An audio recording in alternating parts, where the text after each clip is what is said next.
Hi guys, आज के episode में हम ये देखते हैं कि एजिन शियोंगी के खिलाफ कंप्लेन करने के लिए मना कर देती है और कहती है रहने दो, मैं कोई बच्ची नहीं हूँ, मैं खुद को हैंडल कर सकती हूँ। जस्सू कहता है कि ठीक है, तुम रेस्ट कर लो। फिर जस्सू उसको सुला रहा था, वहाँ पर दोनों क्लोज आ जाते हैं। एजिन कहती है मुझे बहुत ही डर लग रहा है, मुझे नहीं पता कि मैं क्या करूँ, पता नहीं वो आगे क्या करेगी, क्या तुम मेरी हेल्प नहीं कर सकते।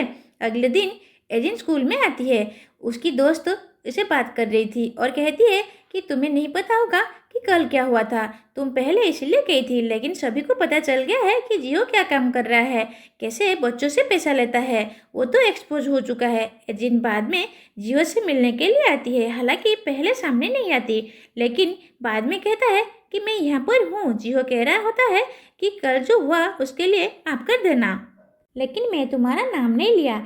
एजिन भागकर उसके पास आती है और उसे हग करती है और कहती है कि मैं जानती थी कि तुम ऐसे ही हो। जो उसको दूर करता है और कहता है कि मुझे पेन हो रहा है। एजिन उसको देखती है और कहती है कि मैं तुम्हें समझ नहीं पा रही हूँ, तुम ऐसा क्यों कर रही हो।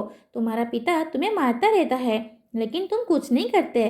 अगर मैं तुम्हारी जगह पर होती तो ऐसा नहीं होने देती। जियो कहता है कि मैं अपने पिता को नहीं मार सकता, मैं बहुत ही बेकार हूँ, मुझे ऐसा नहीं करना चाहिए। एजिन कहती है कि तुम्हें खुद को प्रोटेक्ट करना चाहिए, उसको मारने में क्या बुराई है। पास में शियोंगी होती है जो कि इन दोनों को देख के स्माइल करती है। हालांकि हम जस्सू को देखते हैं जो कि इन तीनों को ही देख रहा था।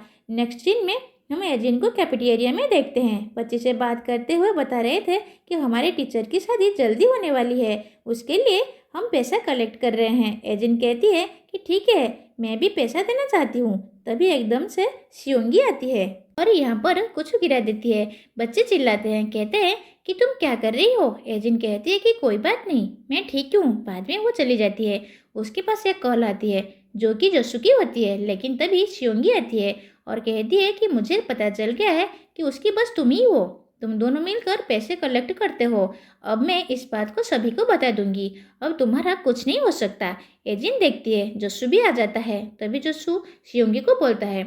नेक्स्ट सीन में वो कह रहा होता है कि तुमने मेरे लिए लेटर लिखा था, लेकिन वो रिप्लाई एजिन ने किया था, इसके लिए मुझे माफ़ कर देना। ये कहती है तुम सॉरी क्यों कर रही हो, सॉरी उसको कहना चाहिए। बाद में वो कन्फेस करता है और कहता है कि मैं तुम्हें लाइक करता हूँ, लेकिन मैं नहीं चाहता हूँ तुम बुरी इंसान बनो। तुम्हारे और एजिन के बीच वो सब चल रहा है, ये सब बंद कर दो, क्योंकि तुम जानती हो कि एजिन मेरी दोस्त है। फिर शियोंगी कहती है कि ठीक है, मैं कुछ ये हामी भरता है और कहता है कि चलो फिल्म देखने चलते हैं, तुम बता देना कि तुम्हें कौन सी फिल्म अच्छी लगती है। इस बात पे ये हैप्पी हो जाती है। नेक्स्ट सीन में हम जियो को देखते हैं जो कि नया फ़ोन ले लेता है, एजिन से बात करता है। एजिन पूछता है कि कौन हो। जियो कहता है कि क्या तुम मुझे भूल गई, मैं जियो बोल रहा हूँ, मैंने अभी अभी एक नया फ़ोन लिया है, पुराना फ़ोन पता नहीं कहाँ पर गया, क्या तुम ठीक हो। लेकिन ये कहती है कि मैं ठीक नहीं हूँ, मुझे तुम्हारी ज़रूरत है। फिर जियो वहाँ से भाग जाता है। एजिन बताती है कि क्लास में क्या हुआ था, तुम्हारा फ़ोन शियोंगी के पास है, उसका पता चल गया है कि हम क्या कर रहे हैं, वो जल्दी हमको एक्सपोज कर देगी। जियो कहता है कि अभी मैं उसके पास जाता हूँ, फ़ोन लेकर आता हूँ। लेकिन एजिन कहती है कि रहने दो, कोई फ़ायदा नहीं है। जियो चिल्लाता है और कहता है कि जस्सू क्या कर रहा है, क्यों तुम्हारी हेल्प नहीं करता। एजिन कहती है कि मैं नहीं जानती, लेकिन तुम्हें पता है ये सब कुछ हैंडल नहीं कर सकता। जियो उसको देखता है और बस तुम मुझे बता दो कि मुझे क्या करना है। नेक्स्ट सीन में बच्चों से पैसा कलेक्ट किया जाता है जो टीचर की शादी के लिए होता है। एक लड़की बाहर आती है, सामने एजिन होती है। एजिन कहती है कि मैं पैसा देना चाहती हूँ, लेकिन लड़की मना कर देती है। एजिन कहती है तुम मुझसे पैसे क्यों नहीं ले रही हो, क्या इसलिए क्योंकि मैं ऑर्फन हूँ। क्या तुम जानती भी हो कि किसी ने र्यूमर्स फैलाई कि मैं ऑर्फन हूँ। फिर उसके कान में बताती है कि मैं और जुनजू डेट कर रहे हैं। इसके दोस्त कहते हैं कि ये तो पॉसिबल नहीं है, तुमने कल ही उसके ऊपर वैसे गिरा दिया था जब हमारी कैफेटेरिया में था। लेकिन ये कहती है कि मैंने जानबूझकर नहीं किया, वैसे भी वो चीज़ उसके ऊपर नहीं गिरी। ये अपने लकर के पास आती है, इसको ओपन करने लगती है। तभी एजिन अचानक से पास आ जाती है, कहती है कि तुम्हें हैप्पी होना चाहिए क्योंकि तुम मेरे दोस्त को डेट कर रही हो, वो बहुत ही अच्छा इंसान है, उसको अच्छे से ट्रीट करना। शियोंगी कहती है कि मैं समझ गई, तुम जा सकती हो। तभी एजिन जियो के पास मैसेज करती है। नेक्स्ट सीन में पी डिपार्टमेंट से बाहर आ रही थी, सामने जस्सू होता है जो कि इसको देखा जा रहा था। तभी अचानक से शियोंगी आती है। शियोंगी जस्सू से कहती है कि हम यहाँ पर आते रहते हैं, लेकिन मुझे ये जगह अच्छी नहीं लगती। यहाँ पर हम वर्कआउट करते हैं और पसीना आता रहता है। जसु कहता है कि मेरे साथ भी ऐसा ही होता है। चलो एक काम करते हैं, जब तुम गेम खेल रही होगी बहाना बनाकर टीचर को बता देना कि मुझे पेन हो रहा है और मैं नर्स के पास जा रही हूँ। फिर हम दोनों साथ में क्लास में मिलेंगे। शियोंगी हैप्पी हो जाती है और कहती है कि ठीक है, मैं ऐसा ही करूँगी। नेक्स्ट सीन में शियोंगी ऐसा ही करती है। टीचर के पास आके बता देती है कि मुझे पेन हो रहा है और मुझे नर्स के पास जाना है। टीचर कहते हैं कि ठीक है, तुम चली जाओ। वहीं हम एजिन को देखते हैं, जो कि टीचर को देख रही होती है, जो फ़ोन पर बात कर रहा था। टीचर उसे पूछते हैं कि तुम्हें क्या चाहिए। एजिन कहती है कि मैं नर्स के पास जा रही थी, लेकिन तभी मैंने आपको देखा, मैं आपसे बात करना चाहती हूँ। शियोंगी को ऐसे लगे और शियोंगी को ऐसा लगता भी है।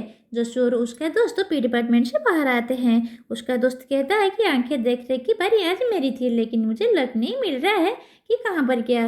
जसू कहता है कि तुम्हें उसे ढूंढना चाहिए, अगर कोई भी सामान गायब हो गया तो नाम तुम्हारा आएगा। सभी बच्चे पी डिपार्टमेंट से अपनी क्लास में आते हैं। एक लड़की देखती है मेरे पास मेरा पैसा नहीं है, ये कहाँ पर गया। आसपास देखती है लेकिन उसको नहीं पता चलता। फिर वो शियोंगी को देखती है और कहती है कि तुम यहाँ पर क्या कर रही हो, क्या तुमने मेरा पैसा लिया है? तुम सबसे पहले यहाँ पर आई थी। लेकिन वो कहती है मैंने कोई पैसा नहीं लिया। लड़की कहती है कि मुझे दिखाओ। शियोंगी अपने बैग को नीचे गिरा देती है और कहती है कि देख लो, मेरे पास कोई पैसा नहीं है। लेकिन जियो पास में होता है और कहता है कि तुम्हारा लकर ढूंढना अभी बाकी है, तुमने इस पर लक लगाया है, क्या पता पैसे उसमें हो। शियोंगी लकर के पास आती है और कहती है इसमें कुछ भी नहीं है, मैं पैसे क्यों चुराऊंगी। लेकिन उसकी बात कोई नहीं सुनता, उसको दूर फेंकता है, लकर को लात मार के ओपन कर देता है और उसके अंदर पैसा होता है, साथ में एयर डाटा और फ़ोन भी होता है। जियो कहता है मेरा फ़ोन तुम्हारे पास क्या कर रहा है और ये एयर डट किसकी है। लड़की अपनी पैसों को लेती है और कहती है कि तुम चोर हो। लेकिन शियोंगी कहती है मैंने पैसे नहीं चुराए, मेरी फैमिली पहले से अमीर है, मुझे पैसों की नीति नहीं है।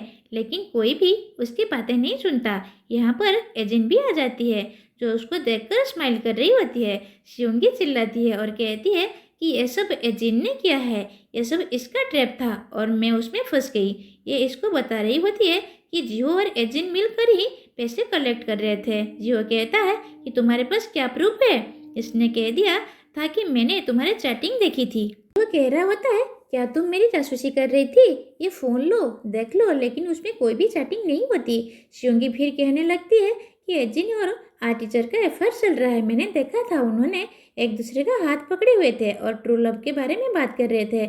एजिन यहाँ पर ये सीन याद करती है कि जब लड़की मेरे पास आई थी तो मैंने कहा था क्या तुम मुझसे पैसे नहीं लेने वाली, क्या तुम चाहती हो कि मेरे बारे में र्यूमर्स किसने फैलाई है कि मैं उर्फान हूँ। लड़की से यह कहती है कि एक सीक्रेट बात है, लेकिन मैं तुम्हें बताना चाहती हूँ, हमारी टीचर की शादी आर्ट टीचर से होने वाली है। इनकी टीचर यहीं पर होती है। शियोंगी पास आती है, इसको मारती है और कहती है कैसी बकवास कर रही हो और नहीं सुनना चाहती। एक टीचर एजेंट से पूछ रहे होते हैं और कहते हैं कि तुम ही बता दो कि क्या हुआ था। एजेंट यहाँ पर आती है और कहती है कि आर्ट टीचर मेरी बहुत ही चिंता कर रहे थे, वो मुझे ट्रू लव काउंसलिंग सेंटर के बारे में बता रहे थे।